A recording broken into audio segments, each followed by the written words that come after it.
Alright, this may seem silly, but people don't know how to unclog toilets. Let me just tell you that basically everybody, this may be a very uncomfortable subject, but everybody at some point is going to experience a clogged toilet in their life. So get over it. Second thing, when your toilet clogs, sometimes it's going to be nasty, sometimes it won't. But either way, if your toilet's clogged, honestly, all those fancy plungers and stuff, you know, they can be great and fine, but if you get just an average plunger, your job will be simple.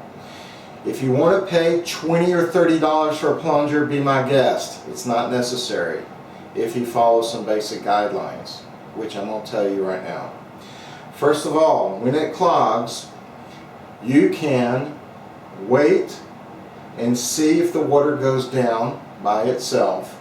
If it does, you can try flushing it again. That's the simplest thing. If the water is starting to rise and does not go down, do not flush it, because if you do, you have a chance of it overflowing. If you're ever in that position and the toilet is starting to overflow, you can stop it. And the way you stop it is you go down to the water supply and quickly turn it to the right, okay, clockwise, like a clock goes, so you can stop the water and not have a mess all over the floor. Okay, so if you are stupid and flush it again, or if you're at a guest house and something goes wrong, don't look like an idiot, just turn the water off, okay? Then you can get the problem corrected. Alright? Hopefully you won't do that. If there's no water in the toilet, you will not be able to plunge properly without an adequate supply of water. You cannot plunge air properly. It just does not work right. So you're going to have some water in the toilet. Usually when it doesn't flush, there will be some water adequately in the toilet. Now, the best way to obtain the seal is when you put the plunger in, tilt it and make sure all the water is inside the seal, okay? Then what you're going to do is you'll feel some suction, just if you barely touch, down around the opening in the bottom. Push it gently first and then proceed to gently pull, push and pull gently so the water does not overflow or you splash it. You can do this for a while, okay? Sometimes you'll hear it release, okay? And if you hear it release, or sometimes if you let go, you'll see the water go down, okay? Again, let the air out. You can get a good seal. You can change direction too a little bit. Sometimes go a little bit, like the 1 o'clock, 3 o'clock, 6 o'clock position. Alright? And then what we're going to do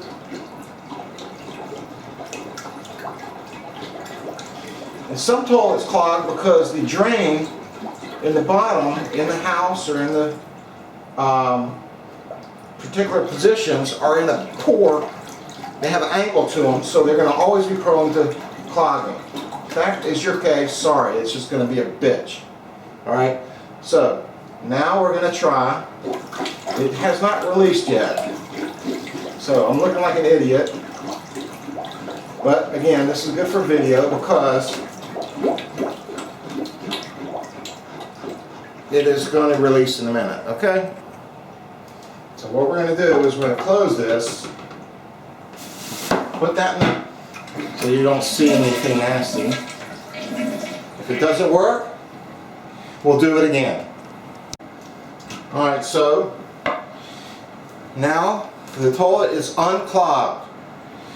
However, sometimes the toilet won't fill properly and you'll have just a little bit of water in the bottom, maybe a little paper or whatever else is in there. I'll leave that to your imagination.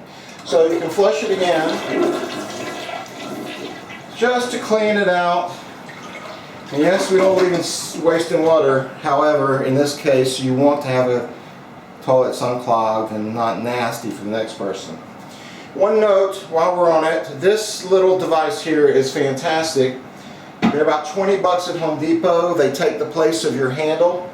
The top button, this is kind of a European thing. Most European, well, a lot of European nations have this. The top one is for number 1.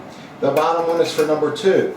So if you just need a slight flush, you push the top. The bottom will give you a full flush. It saves a lot of water over time. So that's something I highly recommend that you get. Just ask the people at Home Depot or Lowe's for the dual flusher water saver. They'll know exactly what you're talking about. They're very easy to put in. Anybody can do it. I'll do another video at some point to show you how to install those. They're very easy though.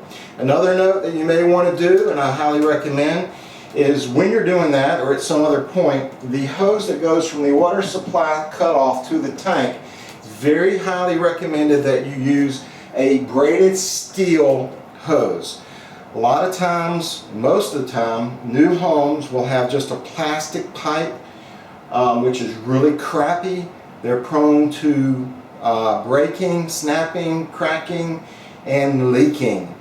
This is forever, and it only takes a little bit, about a quarter to half extra turn from hand tightening down at the bottom, and at the top basically just hand tightening because it's a plastic top thing at the top.